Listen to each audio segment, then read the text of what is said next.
Good afternoon, Full Sail University. How are you guys? Ready? Wonderful. My name is Mike Connor. I'm a graduate of the film program back in '02, so it's been a little while. Currently, I am a scriptwriter at EA, and I was invited to come back to do something I love to do, and that's talk about comic books. So today, I've invited some other people here on campus who want to talk about the history of Batman. You guys have heard of Batman, right? 80 years in his existence, going all the way back to 1938. So today we're going to reminisce through his career, poke at a couple important parts, and my people who are going to come out, my partners in crime today, we start by introducing Thomas Lucas. Thomas is the department chair for the creative writing department here at Full Sail University. Thomas, come on in. William Cavan. William is the department chair for digital cinematography. And what was the masked marauder? What was your secret identity? Something amazing, I forgot. It was just amazing. It was just amazing. The Amazing, that's the name of his comic book. Michael Hanley is course director for Fundamentals of Production 1 in the digital cinematography program here at Full Sail.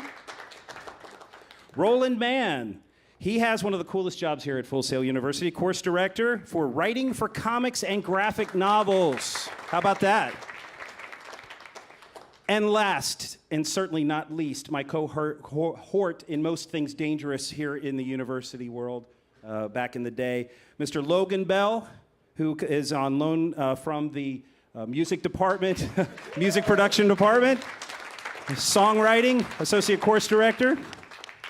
Oh, I just gave away your secret identity. I actually kept your seat warm, sir. Excellent. Center. I'm Batman. Unfortunately. No, I wasn't kidding. So this is You are in the center. it's amazing what's happening here. You can see how relaxed everyone is. So last time I saw you guys, almost in the same positions for the Superman at 80 panel, which was a lot of fun, and this one promises to be just as fun because we have a lot of different topics. So I think we need to jump right in. So let's talk about the origins of this character. Batman, right? Bob Kane. Who wants to talk a little bit about the influences behind maybe Bob Kane's inspiration for the character? Anybody? Or should I just kind of get into it? We're going to have you do that. You want me to do that? Well, there All was... right. Okay, no, yeah, you can do that. Because I was going to say you could talk about what Detective Comics was like before Batman appeared. Yeah, okay, that's a good topic. You should give us a little bit of the background. What made the comic book that's why I'm here. before it came the Batman? Okay, so when Detective Comics is launched with its first issue, it's a detective series, original material, none of it reprint, and so they're gumshoes, G-men type stories. These, think of like gangster stories. So a lot of the criminals are the notorious gunmen of the day, and then you have your gumshoe detective, somebody like a Slam Bradley or someone like that. So for about 26 issues, we're going to have this type of theme in there. Starting on the 27th issue, though, we have the introduction of the Batman with a dash between Bat and Man in that first issue. And what was the impetus for that? Well, that specifically was just because, why not? But before that, why Batman? Well, DC had another character that was extremely popular the year before. Superman made a lot of money in a real quick amount of time for this little small company. So Bob Kane, who was writing some of these little cop stories in this detective book, was approached by the publisher and said, "Do you have anything that's like a Superman?" And so he went home and started drawing out a character with a red tight suit, had kind of Leonardo da Vinci wings, a domino mask, kind of like what Robin ends up wearing, blonde hair, and he drew this character up and showed it to his friend Bill Finger, who said, "Oh no, nah, man. What he needs is a cowl, because you're saying that he's got a secret identity, right? So he's identifiable. A domino mask isn't gonna hide somebody who's prominent." So he talked him into putting a cowl, darkening. He says you've got him out at night with a red suit on. We're going to find him. Of course, that doesn't work for Daredevil later. But they redesigned the costume, put a pair of purple gloves on him for the first issue, and it hits the newsstand in late March of 1938. And that's March kind of where we start. 27th. Yeah, that was the release date, the 27th. So we're coming up. Also, DC's about to release the 1,000th issue of Detective at the end of this month. So if you are into that, you can sleep outside of your local comic book store, which will open at midnight. I'll probably see some of you there. Excellent. So good, this is what we're going to do. So Batman is launched. First year of Batman. Has anybody looked at any of those books? I know Logan's looked at them recently. Yeah. I've seen a few. Yeah. The first year of Batman, again, it's interesting to see the evolution of this character through the years. Just like with Superman, how he was a very different hero back then as to what he is today. Batman is pretty much the same way. However, there are some things that have always remained consistent. Back then, Batman shot people. He had no It qualms happened. about killing people. But he doesn't now. But back then he did. An accurate representation of the sensibilities back then. The tough guy, but he was also smart, also very smart. It is Detective Comics after all, so they played up on that angle a little bit.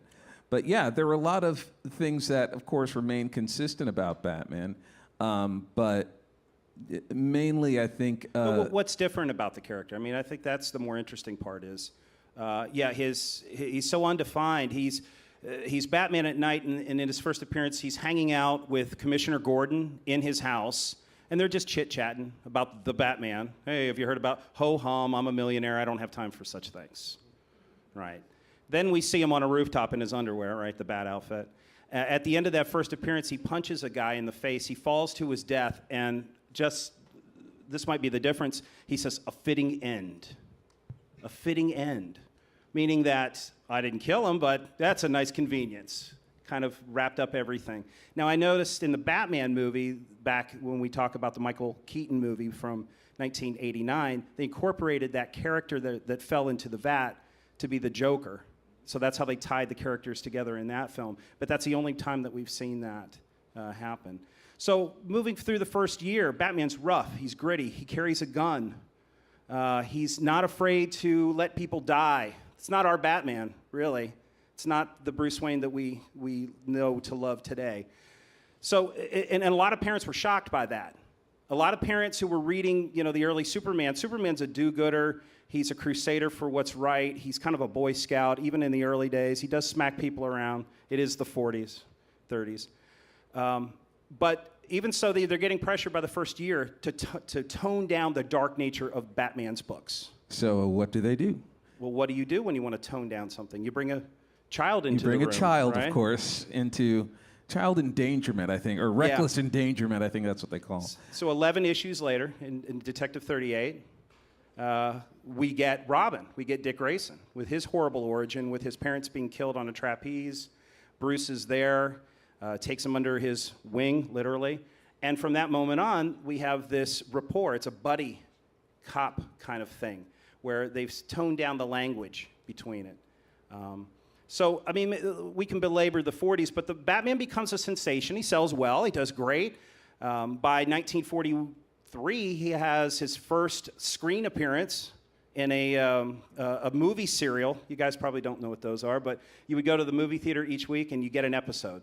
So tune in next week, and you'll see what happens. And they're on a cliff at the end. Wait, that's all you're going to say about a serial? Because that was something that got people into the theaters, were these serials. Sure, absolutely. Okay, so I need to give them a little bit of what they have to think about. Then go for it. You have to think about what this was. There was no TV, okay? And this was somebody that had been in a comic book. And now all of a sudden, people can go see him live on a large screen and sit back and look at him like that. But these serials were only like about 5 minutes long? Yeah, they were just on short. there, and they would always end on the classic cliffhanger. So you had to do a lot of silly things, and that's why he's jumping over it a little bit, is because We only have an hour. Yeah, we only have an hour on there. But that's the trick, is that's what told the popularity of certain things. Yeah. It was a quick transition from the comic book to being on a screen. So that in itself just shows how fast he really became popular. What do you think and I'll ask this to the panel, why do you think he became so popular? What do you think it was about the Batman that resonated with the people of the day? I think it has a lot to do with some of the other characters out at the time. I mean, you're looking at characters like Zorro. You're looking at all of these other masked vigilantes. You've Scarlet got Pimpernel and the Spider. yeah. You have all these other just masked vigilantes guys, and here's somebody who's in that same universe as Superman. Because, I mean, honestly, there was a lot of coattailing there in the beginning on, oh, look, we've got Superman, and now we have Batman. And I think that it just started to resonate a lot with the people that generationally were moving from your Zorro and Spider into the new era of comics that way. And before we get too far from that, I just want to talk about a couple things. The man who's credited for the creation of this character, a guy named Robert Kane, Bob Kane, was not the sole creator. Another person named Bill Finger was also there, and I, like I said, explained exactly the details of the costume that he pointed out that needed to be changed. But he also was the writer of the first dozen stories. There's a documentary on It's on Hulu. Called Bill and Me, or Bill and Batman, Bill or and Batman. Oh, Batman Bill and Me. Batman and Me. And it chronicles Bill Finger's contribution and the fight to get him acknowledged. And I think it's an important story. It's very Yeah. cool. Yeah, it was about time. And it took until 2014 for that to happen. So if you buy a Batman comic today, you'll see Bob Kane with Bill Finger as the creator. With is about as close as they can get without going to court to try to make it an and situation. Bill Finger's granddaughter signed an agreement to turn over all rights of the character with that addition. She didn't ask for money, but I think they did give her something. But I thought it was kind of a nice gesture. They show that in the doc. So before that, we got the 40s. Let's talk about some things that happened that are just as important. Batman #1 comes out. Now, Superman #1 had come out the year before. That was 64 pages, one hero, all Superman stories. Batman's an anthology book. There's a Batman story. There's a Slam Bradley story. There's Congarilla in there. There's a bunch of different comic stories in there. Batman comes out in 40, and it's all Batman. And in that book, we get the debuts of two of his most important rogues.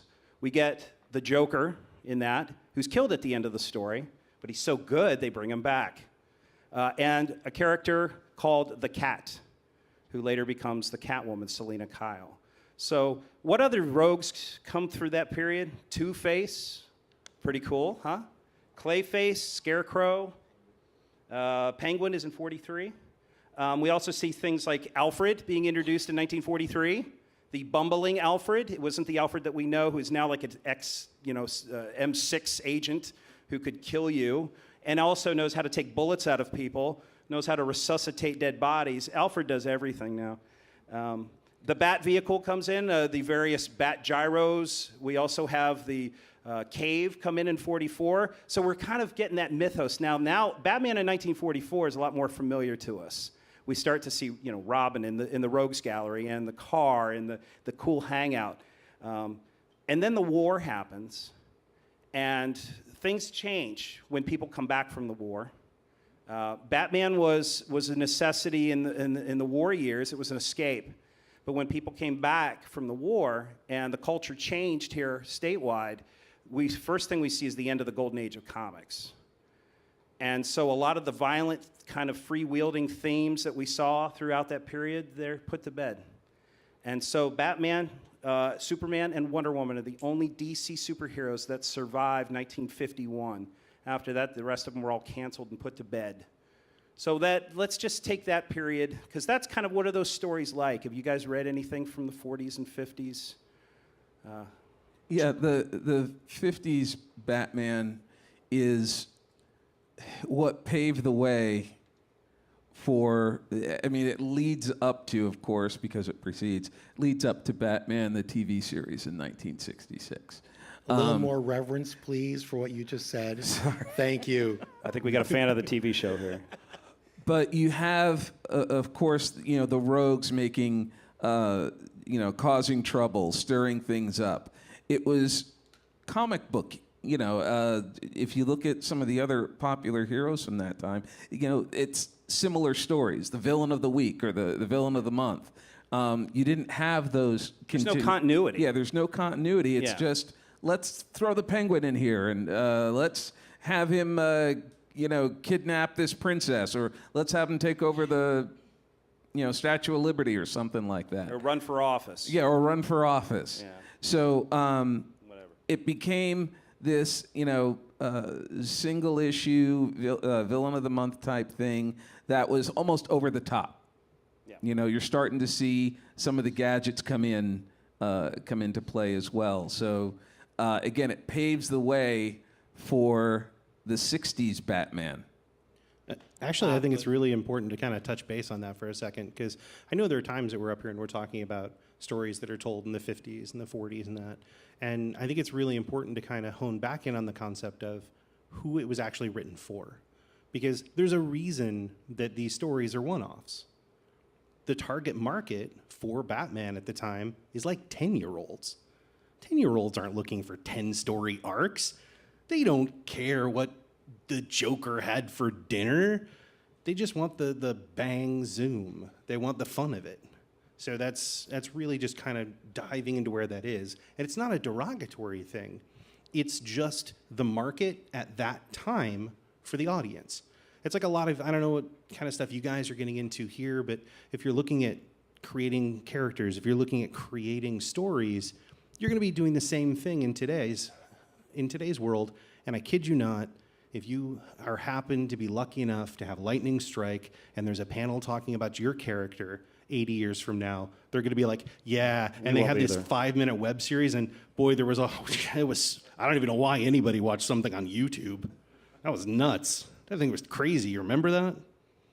Well, also to just sort of piggyback off that and support it, you didn't buy your comics in a comic store. You bought them at the pharmacy, at the 5 and dime kind of thing. And the distribution model that they have today is non-existent. So you're lucky if there's an issue of a comic you want to buy. So, they have to be written in the way that it's the one and maybe only comic that you'll have. And one thing I remember is, like, my introduction to Batman was actually reading all that stuff from the late 50s and early 60s, because my uncles had bought all these comics and kept them in a box in my grandparents' attic. And when I was about 6, 7 years old, in the mid to late 70s, I discovered the box. And so I would read each issue over and over and over, because they were all separate stories, and they were in no numerical order whatsoever. And that was my introduction to the Silver Age, even though I wasn't around for it per se. That's good. How about anybody else? What's your introduction to Batman? Roland, what is your... Batman was the Adam West. Am I not working?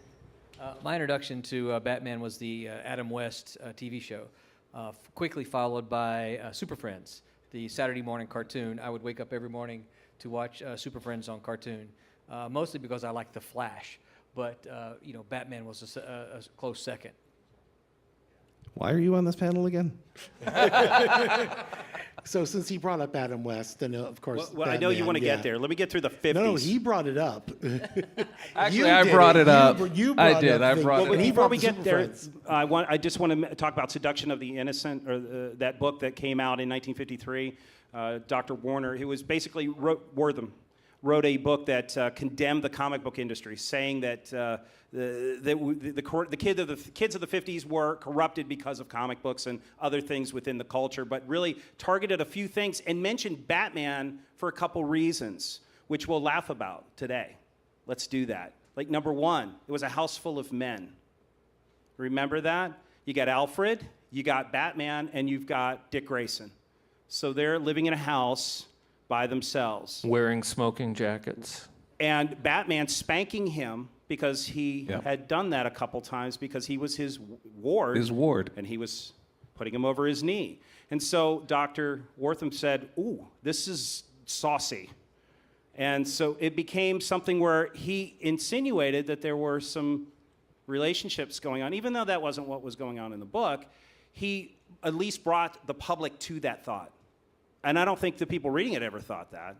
But it all of a sudden became something that was in the back of the mind, even in DC's world. He saw something that wasn't there. Right, Saw something that didn't. but they had a stranglehold on the character because until 1963, we'll talk a little bit about something that's going to happen with the TV show, but I just want to get you up there. So in this period where the Silver Age is born with the resurgence of the Flash, when the Flash comes back as Barry Allen in 1956, now they figure out, wow, kids want superheroes again. So they start rolling a new generation of superheroes out. Batman never stopped publication. Superman never stopped publication.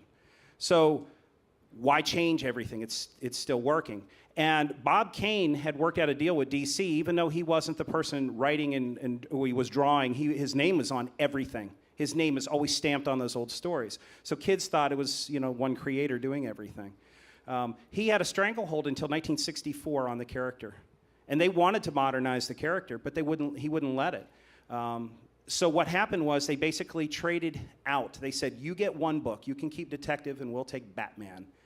I think it's the other way. They took Detective, and they put Carmen Infantino, who was doing The Flash back then, and John Broome, who had been writing Green Lantern and The Flash on and off, Gardner Fox, who had been writing The Flash in the Golden Age, and they changed Batman into the Batman that we remember in the 60s. But it wasn't until 64 that they had to free that character up. So now we're going to get there. Because don't keep pointing at me, okay? Because what happens in 1965... I'm just here to watch you do this. I know, I'm so bad. I'm sorry. In 1965, there's a television producer named William Dozier going through an airport. They're looking for properties to develop into a television series for ABC. And he buys a couple comic books. And one of the ones he buys is the first Silver Age appearance of the Riddler. And that is what sparks what becomes Batman, the TV series. So there you go, Mike. You're there. Hey, again, he's the one that brought it up as the introduction, okay? But we're there. Okay, but we're there on this one. He brought it. You said introduction was Batman. But there's the interesting thing, is it's, again, going right back to that whole idea of, where you're now seeing this person. They gave it to a new audience. They expanded out and went, hey, if we can do this, and if you think about it, ABC, 8 o'clock. Think about what's on ABC at 8 o'clock right now. The same kind of silliness, the same kind of camp, the same kind of stuff. I don't know exactly what on there, but it's still, the 8 o'clock point is still their kind of market for getting the family audience and the silliness. Yeah, back then there were 3 networks. You had 3 Exactly. options on television. Right, you and had then local only- stuff, whatever local you had. Yeah, Fox was basically a weird child that came along years later. in the But 80s, yeah, there were 3 networks. There wasn't a lot put on. But they did the same thing. And this is what got the audience on here. And this is what caught people, is they brought back the cliffhanger for Batman. They brought back the comic book ending of tune in next time. And instead of it being next week, it was like the next day or 2 days later on there, and they left it in peril. They went right back to the serial, went right back to where everything began, and went, let's go with this, but let's get a little silly. And the reason I say a little silly is because it could have gone even worse than they did, but they still had the classic structure. They still had the good guy. They had the bad guy. You could root for the good guy. You could hiss at the bad guy. You could basically, they brought in celebrity guest stars to give it a reality to all of it. And they had a traditional sitcom, basically.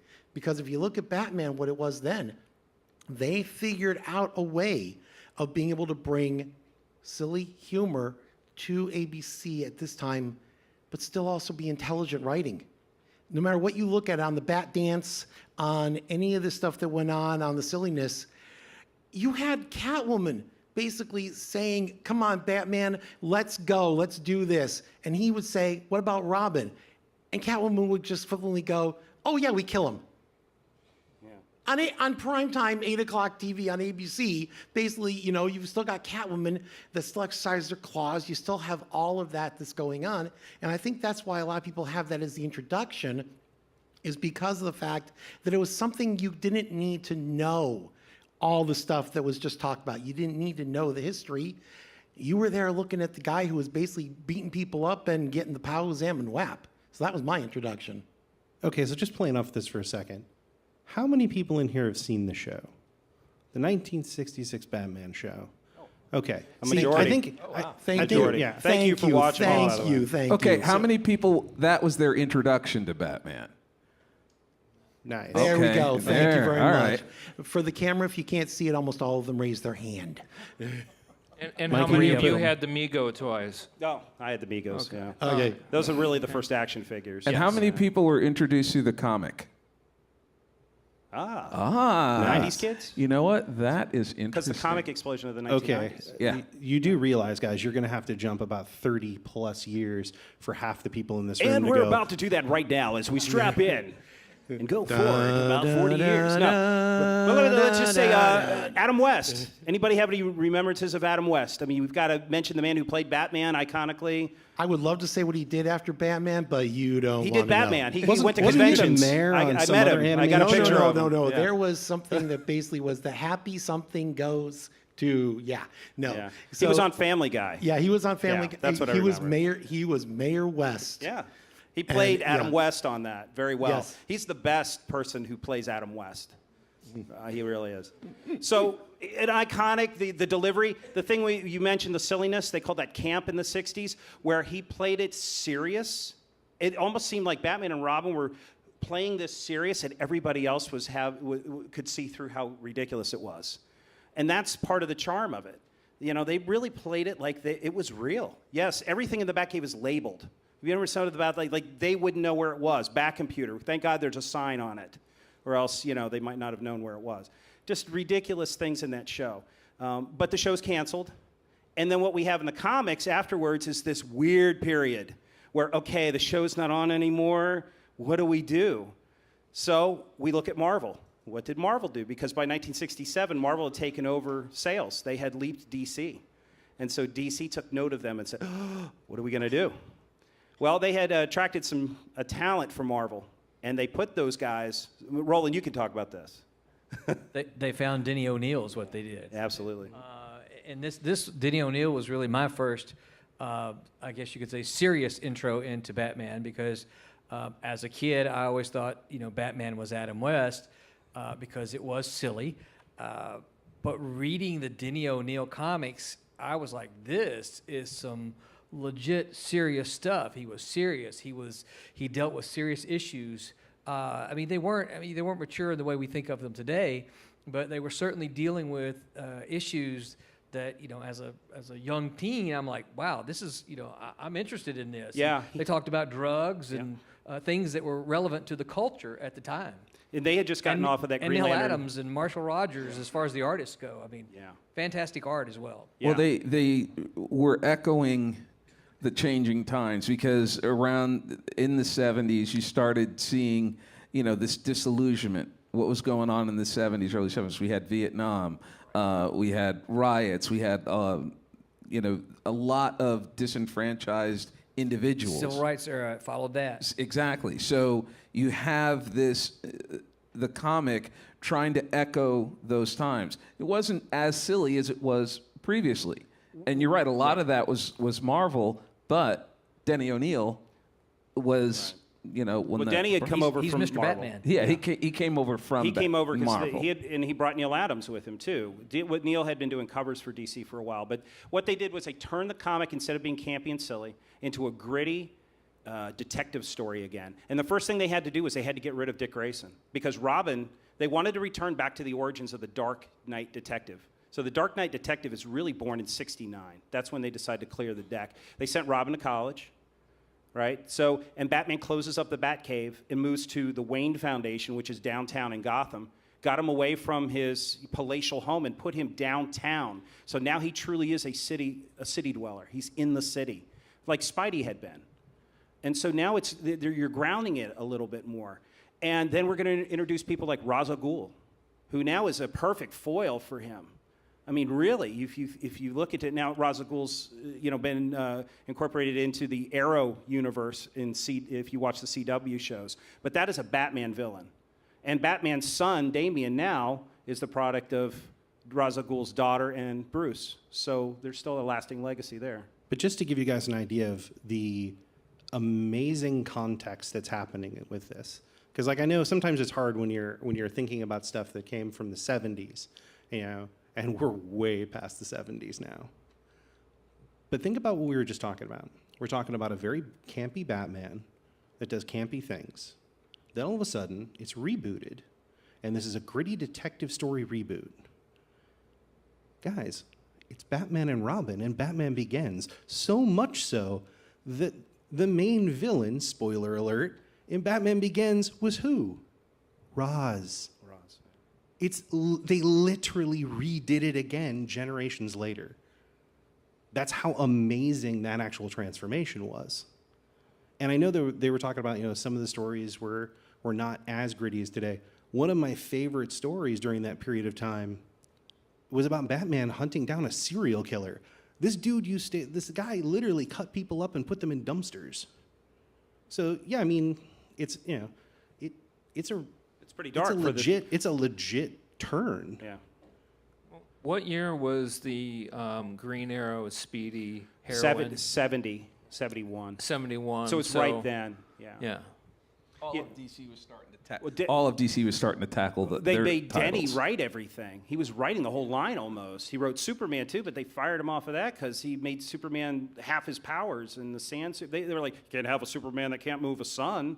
He made Why Superman not? interesting. Yeah, it makes Superman that can do anything isn't interesting. And Batman is the most vulnerable of all of them, but he could take all of them out. I mean, and that's what we had to be reminded, is that he is a detective. They had to return him to that. They took away the thing he came from Detective Comics, and they took away the detective part of him. And so finally, they restored that. And so that went for a while into the Bronze Age. So now we're getting close up to where we are. Let's talk about Batman up through the 80s pretty much stays the same. They reset the DC universe, but Batman kind of stays pretty much intact to that until 1986 with The Dark Knight Returns, the graphic novel. Frank Miller. Yeah. Actually, I must correct you. It wasn't a graphic novel. You're right. It was a four-parter, right? It was a 4-issue prestige format miniseries. Thank you. You skipped over The guy that something teaches the interesting, comic though. books. What's that? You skipped over something interesting that actually has been happening. If you think about some of the stuff you said about how you have to leap forward a little bit. This is one of the things that you might notice with comic books now, with all this stuff, is that the comic books tend to ignore the other media, the other stuff. They're sitting here talking about this gritty detective, the whole thing, this is where Batman went. At the exact same time, we had the Super Friends. Right. All Yeah, that's a very good point. colorful, all, Sure. let's go, let's do this. Hey, we got the Wonder Twins. We've got all this stuff. This is a great example of how, when you know your demographic, you can do so many different things with the same character. I just don't want to see it kind of missed, is the fact that this is where we have a lot of the stuff now, where we have the comic books now and the books and everything, and people start going about canon and are able to make these leaps, and we can enjoy just as much the television stuff, the movies, as we can in the comic books, like is going on here. And I just thought it was important to point out that it is the audience, it's the target, it's everything they're going. And DC basically went, okay, we're not the Super Friends, we're not this. We have to go back to our roots. And they just went, we're good, we're just going to do it in the comic book. But Okay, they had jumping- licensed. I'm sorry. Go ahead. Oh, no, go ahead. I was going to say the Batman and the Super Friends was a return to the 50s. Okay, yeah. Sensibility, the 50s sensibility, the silliness. But and it that was type of still, deal. but one of my point is it was still completely different than what was in the comic book. Correct. Well, Yeah. the writers of the comic book are in New York in the 70s, and the cartoon is being made in LA. Exactly. Right. Yeah. So Right, so it's people kind of who a different remember the energy. TV show. Yeah. Right. That was the blueprint for that. So, and the Super Friends made them a lot of money on television. It ran for, I mean, there's different incarnations. They retitled it, but it's pretty much the same cartoon all the way into our childhood, into Yeah. the 80s. Yeah, that's why I'm saying You is know. basically, if you think about it, when you look at all these things, and you look at these people that go, oh, the book was better than the movie, or the comic book is better than this, or we grew up with this and that. It's almost a completely different medium But that you have to think about. Yeah, but you don't even. I mean, at least personally, you can't say book is better than this because No, they're I'm not different saying book is better. I'm just Yeah. saying when people say it. Okay. You can't. Okay, but thank you. You can't go like that. You can't say the book was better than the movie. It's a completely different Different thing. medium, yeah. It's a But- different but- medium, different way of expressing the character. So let's go back and talk about The Dark Knight Returns in 1986. So who wants to talk a little bit about that? Roland, you probably would. I mean, I can start it. Yeah. It was, I mean, it was a game changer for comics. One of the things that The Dark Knight Returns did for comics is, obviously, it took Batman, who was already kind of serious, but it made him really grim and gritty. And in fact, we had a bunch of emulators that followed that. And I don't know that it ever caught on anywhere else, but a bunch of us in the comic book industry talked about, well, we now are in the grim and gritty age. And that's because of The Dark Knight Returns, everything in comic books, and I don't mean everything, but you talk about things like Wolverine and you know, characters like that became grim and gritty in an effort to emulate the success of The Dark Knight Returns. And so it really, and of course, you know, we had Mouse, and you had several other things that happened then, and that's the point where we can look at it and say, because of The Dark Knight Returns and some other things, but because of The Dark Knight Returns, I'm actually teaching a comics and graphic Very novel true. class in this university as part of a program. Yeah, that's if a it wasn't good for point. that, I probably wouldn't be here. That's a good point. Wonderful the point. art- If you haven't read the book, it's amazing. Yeah. It's Superman, he's in it, but Batman in his 60s, and he comes out of retirement because the world has just turned so far. He goes and becomes Batman again in a world that doesn't want a Batman. And he has to face Bruce at the end because Bruce has become basically a shill of the United States order of the government. I mean, Clark. Sorry, I said Bruce. was about to That'd be say, weird, wouldn't it? So- That's the alternate version from Earth I've 12. seen that happening. That's the trick, So- is you could see them doing something like that. That's true. But even Batman v Superman, that movie, had its origins in that book. That's where that came from. That was the first time that they openly weren't like a red kryptonite kind of fantasy story where Batman and Superman were adverse enemies against each other. That Dark Knight Returns is really the first time. I know I keep jumping in and asking this question to you guys because, like, I'm an audience participation guy.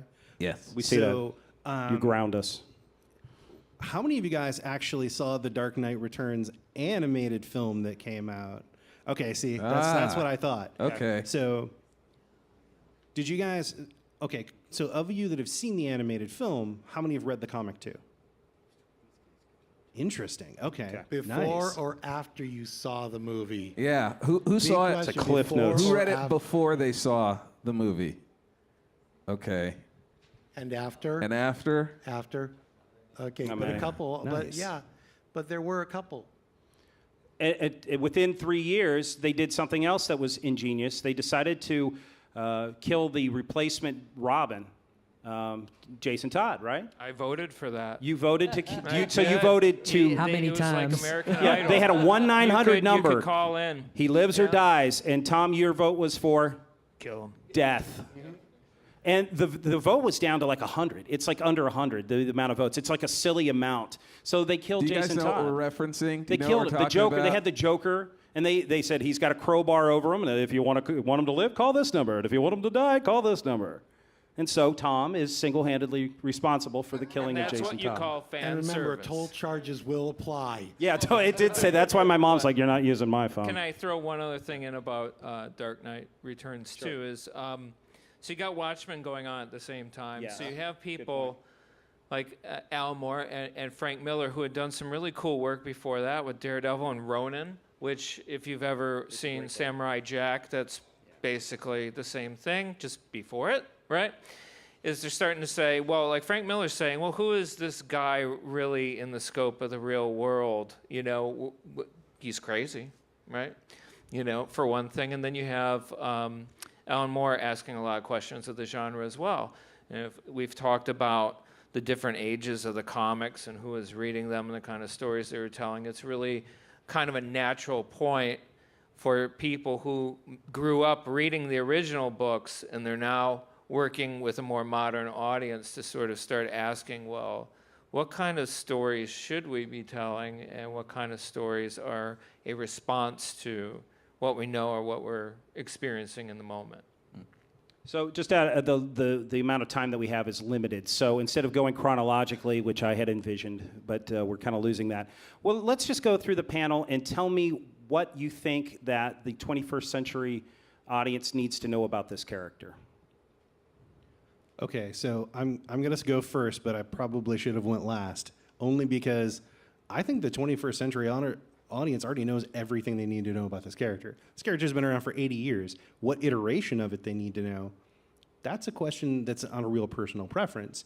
And the beauty about today's entertainment field is that you can actually niche into exactly what form of character you love on this the best. I mean, how many people remember the 90s Batman animated series? Well, There it's we just go. the best Batman ever. Yeah.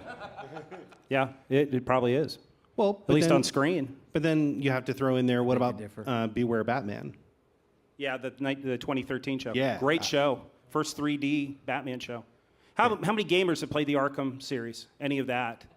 Fantastic game. Oh, your hand went up like Yeah. immediately. No, It it's- just it's- shot up. We like know it was, this it was guy. yanked. Yeah. We know Yeah. this guy. Has anybody played the VR? Batman VR? I haven't seen that either. Yeah, I had to throw it out there. So it's not only just the mediums that we grew up with now. There are app games. There are computer games. How many of you have admit that you liked the Batman that we saw on screen last, portrayed by Ben Affleck? Anybody this fan guy. of that? Any of them? Any fans of Batman versus Superman? You like that? I have no problem with that No, film wait. whatsoever. Very, We got one person that's still shaking their head. You like might have to this, just explain going, yourself, no, sir. no, no. You might have to explain yourself. He just might be the smartest guy in this room. So So here, okay. So Best- here's the thing. I'm gonna drop the gauntlet here.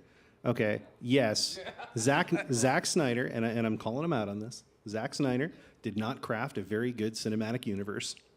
Surprise. Ben Affleck as an actor in a role, the dude nailed it. Like story, dialogue, that's not him.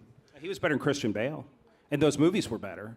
But can you imagine if he was in the Christian Bale scripts? If he was in there, At the beginning of the hour, you mentioned the gun and how he used to shoot and kill people. Well, we're back to that. He's got machine guns on the Batmobile. they're and lasers. He's branding guys They before they go stun. into prison, and so we're there. Okay, I want an answer from the panel here also on this one because something you just said about the movies.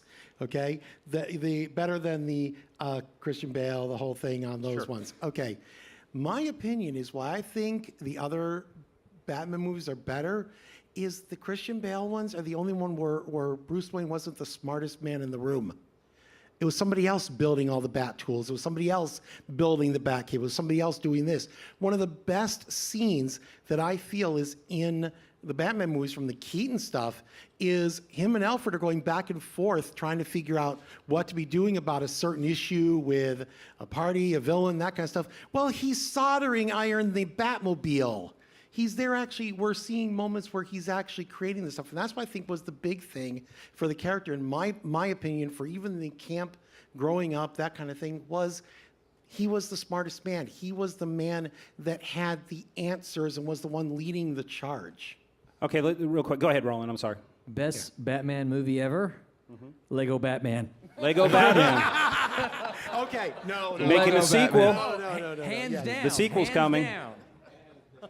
Yeah, we also get to look forward to a Joker movie in the summer, which is a standalone Joker film with Joaquin Phoenix playing. Sir, that is not the summer. That is October 4th. Oh, I heard And I that. know this Yeah. because that's my birthday. Oh, well, there you go. There you go. Yeah, and? Yeah. It's the only good thing I got to say this whole panel, man. That was my shot. Wait, what? So, kind of to wrap up, so we've talked a little bit about maybe not some of the modern stuff, but what we can agree is that as the character grew and as we go through time, the legacy is bigger and the continuity is huge now.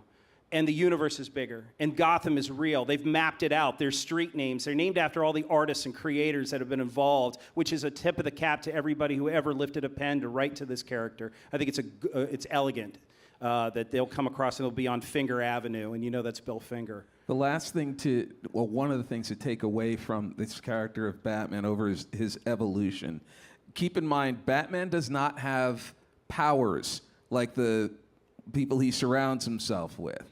Superman, Wonder Woman, Flash. He doesn't have powers, but his mind is always working. He's always one step ahead of everybody else in the room. He can take down the people with the powers. So his superpower is his intellect. Exactly. That's why I was saying he needs to be the smartest man in the room in order to buy everything that he does. Going back to his original roots from Detective Exactly. Comics. Yes. He's a detective. I think there's another thing to take away from this is that, you asked us up here what our intro into Batman was.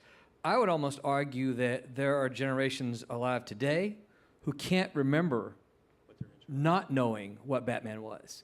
I think of my own, my own kids. My youngest, he's 18. He's always known who Batman was because there has always been Batman and Superman and Spider-Man. Obviously, I'm me. Dad was a comic book creator. I was going to say, yeah, I'm me. I know that, but he's always. I dare say he probably doesn't remember a time in his life that he doesn't know who Batman was. And I know that's unique, but I bet there's a whole generation of them that How are many like of you that. don't remember why your first experience with Batman, you just always knew Batman? Okay. So you don't know a world without, that's an interesting, that was a good point. That's an excellent point. So I almost feel bad for saying this because I cannot remember the study for the life of me. But the bat symbol is in the top 6 icon logos for knowledge in the world. Like, more people know, it's in the top 6. Okay, I got to tell you on something on the bat symbol that you'll appreciate. 10 o'clock p.m., 1989, Batman, the Tim Burton piece. I am in a crowded theater. This was not in a time when they did the Thursday showings. And that audience was loving it, cheering at the whole thing. When the shot hit of the bat plane hitting the moon and forming the bat signal, the audience lost it completely. And this was an audience in Hollywood, Florida. Okay, a small theater, but it was packed, and it was just insane how everyone was just going nuts about it on there. So yeah, that symbol is very powerful. We're kind of running into some time issues here. Do we have anybody who has a question in the audience that maybe we could kind of address that? I'm going to send the handsome Tim Gregory around with the microphone. How much time do we have? Hi, Sure. my Hi. name is Jennifer. Hi, Jennifer. Hi. I wonder whatever happened with the Killing Joke series. Thank you for mentioning that. That came out in 1988, I believe. And that was gritty, too. Brian Boland did the art for that, I believe. Alan Moore again. Basically, the Joker finds Bruce. He knows who Batgirl is and pays her a visit. And, yeah, go ahead. I was going to say, I don't know if this is what you were hinting at, but, the big debate amongst the comic aficionados is, did Batman kill the Joker or did he not kill the Joker? And there really is a line. People are, no, he killed him. No, he killed him. And then there are others like me who are like, no, Batman did not kill the Joker. He's Batman. He would not kill the Joker. So, but I say that to say there is a split amongst Batman fans and people in comics as to whether he did or whether he didn't. But we can all agree the movie sucked, right? Yeah, the movie didn't work. Can we? What are you give But it the that comic point? is wonderful. Okay. It's great. I mean, Well, yeah. and it affects the character because Barbara Gordon then becomes the Oracle for a while, which was a great character too. I really enjoy it. I Good kind of miss the question. Oracle. Good yeah, question. good question. Great question. Yes, we have one over here.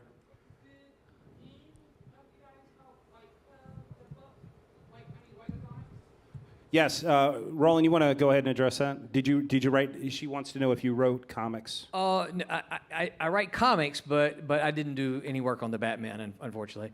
We read them all. Yeah, I read them. Yeah, I was a freelancer for DC for a while, but never on the Batman. Sorry. We're just geeks like you.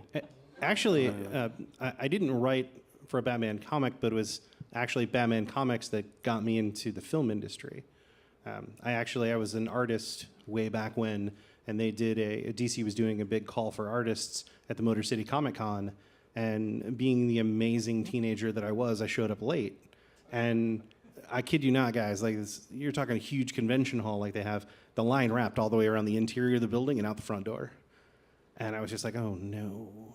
So I just started wandering the booths, and I bumped into this company in the back that was looking for storyboard artists. So for me, Batman's actually what got me launched into my entire career.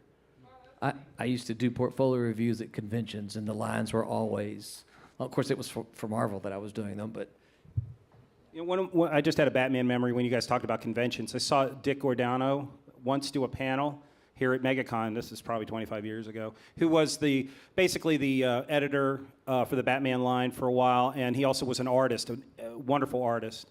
And he said, you know what? He says, if we knew that we were going to be scrutinized like we are, we would have probably done a better job. So it was just a paycheck to those guys. It was a disposable medium too. I mean, the idea was you read the comic and then you traded it, or you gave it away, or you did something. Never was initially. Certainly, the idea was to collect them. Yeah, probably the collecting thing. When did you guys become aware of comic collecting? I mean, we're all about the same age, so I'm going to say probably 80s, where it really became a thing where people kind of started taking care of them. It was late 70s. Late for me, 70s. yeah. Okay. Yeah. He's been waiting patient. Yeah. Yeah. Mitchell. Okay. Go ahead, sir. I know you. Yeah, that's what I'm saying. He's you got the now, bat signal Mitchell going, wears so I was aware wears of the bat that every signal. day. I do. Yes. We got with Ben Affleck leaving Batman behind, and we have the new Batman that's coming out in about 2020, 22. So, my question is, who is your choice to be Batman, and what is your expectations of him? Logan Bell. Right there he is. I can be Batman. Weren't you just looking at something about this? I was, but Don't say Casey Affleck. I don't think that would be a good I want Idris Elba to be Batman. honestly, I don't have any expectations. I learned a long time ago, the minute you start going, I have I really want this actor, or I really want this storyline to happen for a movie that comes out that way, your hopes will be dashed without question every time. No one can understand why, from the moment I heard about the Joker movie coming out, I was geeked. I'm like, this is amazing. I love this. And they're like, what are you talking about? This movie's going to be terrible. Think about who's in it. Think about what's going on. I'm like, no, man, I got no expectations whatsoever. This is another iteration. It's going to be amazeballs. I'm going to go. It's either going to be great or it's going to be terrible. But the whole time in the theater, I'm going to be like this. Yeah. Okay, I have 'cause a casting idea. I don't know the actor's name, but the guy who's playing Luther on Umbrella Academy, I think might make a fine Bruce Wayne / Batman. I think DC Films has set the bar so low that I don't care. I just want more Lego Batman. All I have to say is basically think everybody that when Michael Keaton as Batman, what? What are we going to get? Now, Saturday Night Live, when he appeared on it, they went in a close-up, I'm Batman. And the audience there lost it. So, yeah, you can't predict, you can't guess. You ever seen Bat Enjoy Thumb? it. Huh? Have you ever seen Bat Thumb? No. Oh, God, no. Steve Odekirk, it's very, very funny. It's Okay, very goodbye. good. So just kind of wrapping up here. So we've got one more question. We got another question? Yeah, we got one here. Yeah, hi. Right. Hey, I just wanted to ask, how did you feel about Zack Snyder's writing about Batman? Like, do you feel he actually knew what he was talking about, or he just Googled best Batman comic and read that? And then- your bottle of water just fell with that one. He committed suicide from that question. Here's my, and then I'll shut up and let someone smarter talk. Here's my thought about the whole DC film thing. I wish they would get someone to write these movies that actually likes the characters. Amen. I think we saw that reflected in Wonder Woman, because I think Wonder Woman's probably, I mean, we could argue, I guess, but Wonder Woman's probably one of the strongest of the DC films, and it's pretty clear that they liked Wonder Woman. I haven't seen anyone produce anything in Batman and Superman as if they liked the character. I'd like to see someone like it. There's one area where you do see this a lot, and it's in all of DC's animated work. I think if you look at everything that came after Batman, the animated series, minus a couple of the things from New 52 era and The Killing Joke, which I joked about earlier, I think they've always been much more stronger. You look at a guy like Paul Dini writing all that Batman, that's the guy who should be writing the next Batman film. And that's what I was going to say. That's a that good kind of a point. thing. Yeah, but why don't comic writers get to write the screenplays? Why don't they trust the source material? Why does Hollywood have to be smarter than the source material? That's what I always have a problem with. Yeah, I know it's Formatting. about the money. Formatting But a they always script. want to put their stamp on the characters so that they, well, I did that. That's my thing. Right, but they already have the storyboards and the dialogue ready for the movie. If they just take they take the comic and just film I this. so want to jump on that. I know you do. I mean, just Please, No, dude, really. dude, Hold on, please, I please, gotta go do ahead, this. go we got ahead. another Because it's question? actually answering your question at the same time. You just asked about having Hollywood go and make frame for frame, like use those as storyboards. That's what we got with Batman versus Superman. Zack Snyder, is he a good writer? Meh. But one thing the man does is he incredibly loves and dives into his source material. You can frame by frame go through that movie and pull almost all of it out of different comic books. Different comic books, not one. Yeah. Yeah. No, but he did what he did on Watchmen was brilliant. If you watch the full version of Watchmen with everything put in it, it's a shot-by-shot recreation of the graphic novel. Yeah. I Sin agree with City. you. I agree with Look you. at But I Frank think the Miller's source Sin material City, is, though. but the source material needs to be the strongest thing. 300. 300. I don't know. Sin City. Yeah. I mean, those Yeah. were pretty much shot for shot as well. Thank But you we for had proving some my point, questions gentlemen. out here. We want to get Yeah, to these I questions. see you over there going, okay, wait a minute. What about the questions here? Question from our online audience. Online. Which of the Robins do you think has been the most influential on the character of Batman? Good question. Ooh. So Dick Grayson, Jason Todd, Tim Drake, and now Damian Wayne. And I say Dick Grayson. Stephanie Brown? I say- Stephanie Brown, right. Well, she Stephanie died so Brown. quickly. I don't think she was around a year. I think Damien. Damian? Okay. Yeah. I Okay. think Damien. Damian in the books is a great character. Yeah. They found a way to kind of give Bruce back him in a mirror. It's like a dark, truthful mirror. He has to look at his son, giving him back his attitude. It's kind of fun to watch. And that's why I think, Yeah. because that's his son. Yeah. I mean, yes, the others have been adopted, so to speak. But I think Damien affects him differently than Jason or Dick. Yeah. Because that's his own blood. And you're right, it's a mirror Yeah. of himself. But we know Dick Grayson the longest. And if you're reading the comics now, they just did something to him that'll completely change that character. I'm going to spoil it a year later. He got shot in the head. So he basically survived, but he doesn't remember anything. So he's become Rick Grayson, who plays a lot of pool and hangs out in beer halls. And I'm still buying that book because he's playing pool and hanging out in beer halls. But that's kind of what we've got going forward. So I would say, Robin historically is Dick Grayson, but I think moving forward, the Damian character is going to be your Robin, the Robin you remember. Good All right. question online. Yeah, very good question.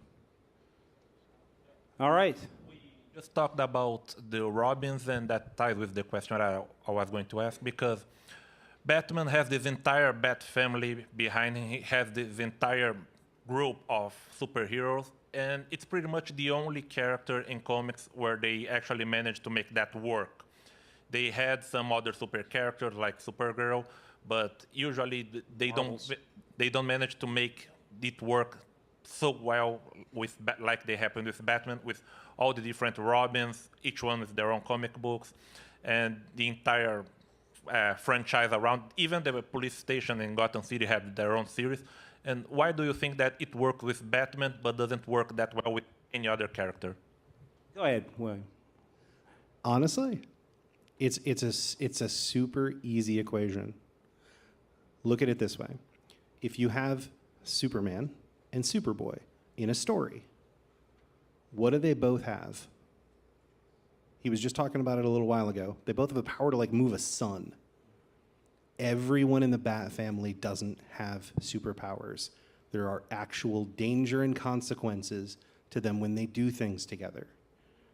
They form actual relationships that we can look at and make sense of because they're on the same level as us. When we're looking at characters like Wonder Woman and Wonder Girl or what, it's like, okay, that's awesome. They're amazing. They're Amazons, but I don't know what it's like to be an Amazon. What's that kind of a friendship-daughter relationship even look like? But when we start looking at a sibling relationship between two Robins, we know that. We've had those. But I also think that point. Batman, he grew up without parents. So he's trying to create a family dynamic that because this is something he didn't have. He had Alfred growing up. So that's why he takes in, Dick Grayson. His kid doesn't have parents. I didn't have parents. I want to be his parent. Every person that he's taken under his wing has been a mentor, student type of relationship that's grown. So he's creating a family dynamic that he didn't have. And that speaks to his... And they're all wounded. Yeah, they're all wounded, damaged Dysfunctional characters, family. which is terribly more interesting than perfect characters like Amazonians and Kryptonians that, can do anything they want. A character who's mentally damaged. I mean, some of the most interesting part about Batman we haven't even talked about is the Rogues Gallery. How messed up, Gotham should think about the death penalty. No, I'm kidding, that's terrible. But they're coming back, and it's such a wounded town. The city is really corrupt. The city is a character. Metropolis is a dime a dozen city. It's every city that a superhero lives in, but not Gotham. Gotham breathes. Gotham bleeds. Gotham's disgusting. It's not a place that anybody would choose to live, but it's the place where those characters deserve to live. He started out in New York City. It's kind of like Escape from New York. Remember that old movie where they built the wall around Long Island and they just threw everybody in there, and the Duke of New York, and that's Bruce. But it has that feel where they all can't escape from each other. And it's old movie. That old movie from remember 1981? that old movie? That was like All the right. line. Remember that old movie Aliens? That was What are you talking about? Doesn't that movie come out in like 2 years? I forget how old Mike is. Okay. I turned 54 in May. Don't clap when for they that. said about 64, I was born in 65. That's how come all this was my intro, was the TV stuff. I was raised on TV. Did you tied a towel around your neck and ran around the house, didn't you? I did. You do that. You did All that right. before this panel, Okay, probably. I have to, since just because you said it, okay, I have to admit that high school was the greatest American hero. And in I fact, remember there's that. a great moment in the pilot where basically the guy's looking at the TV at the Super Friends and wishing he knew what to do, because there's a line in Super Friends that says, "I wish we had another super friend that could fly. Yes, I made the symbol. Yes, I put it on my shirt. Yes, I tried the 3 steps and a jump." All right, guys, we got 4 minutes until we're out. So let's everybody's final statement on the character for today. Anybody? You guys here at the panel? I think I made my final statement is the difference between the comic book and in the movies and the television. Enjoy it all. Enjoy all of it, but don't try to tie it all together, but have fun with it. I think my final statement is going to be a call to action. We've been talking about history, and we've been talking about where this character's been and how it got to be where it is. And I am looking at a room full of people that are going to go out there and write the rest of history. So my call to you, please do incredibly well at this. Be one of those people that 20 years from now is sitting here on a panel going, I remember, one of my favorite shows or one of my favorite comics with Batman in it was yours. That's what I want. I want you to be signing your comics at the conventions when I go to them.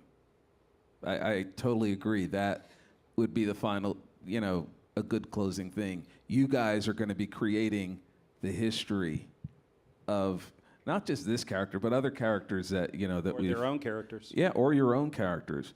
That's what I was going to say. I was going to say, don't try to be Batman. Don't try to be the next Batman person who does Batman. Be inspired by Batman and create something that is wholly and totally and uniquely you and yours.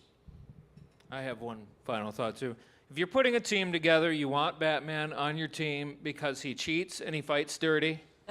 And I will say that if the Avengers had had him, they would have beaten Thanos. Absolutely. Nice statement. I agree. I guess my final statement is... Chop the hand, batarang, and that's it. Gone. The gauntlet's on the floor. There we go. My final statement would be, being a historian myself and a former history teacher, I always look back at the legacy. I've got to know where it came so I know where it's going, kind of thing. That's my own personal hang-up. I think comic books, as much as I hate to say this, the medium is in its declining period. It's catering to us, the 30s, 40s, 50-year-olds who are still trying to grasp onto their youth. Your Batman doesn't live in the comic books. Your Batman lives on portable devices and consoles, and your Batman is on movie screens. So when you become a steward, if you do get the assignment where you get to work for DC someday, read a couple comics for the old men, just to let you know that, some of that stuff is the core values of that character. He doesn't kill. He does the right thing. He might get his objective done in a dirty way, but he did it for the right reasons. And that's not to be compromised. So Go back to Detective Comics number 27. Yeah, go back to the first story, and that'll show you what you need to know. How many writers are in here? For everything they just said, who are the writers? Okay, it starts there. Starts with you guys. Starts with the writer. Thank you. So everything he's been directing, great with the panels, the whole thing, do this and that. Writers, you have been given the extra challenge because you got to start from the blank page. Have fun. Guys, it's been a pleasure, and I enjoyed my return to Full Sail University. What a wonderful place, and I want to thank everybody who made this a wonderful day for me and one I'll remember for a long time. Gentlemen, thank you very much for sharing your expertise. William, unfortunately, I don't know if we'll ever get to do another panel together, but maybe we'll exchange emails and talk about Batman, because that's okay. Most likely. Yeah, okay. Well, for Full Sail University and for the library and our friends in the library, Dr. Mata and the rest of the library crew, I want to thank them for letting us be a part of their event here at Full Sail On Air. And we want to thank you guys for showing up. And all of you who are here. Thank you so much. Okay, thank you.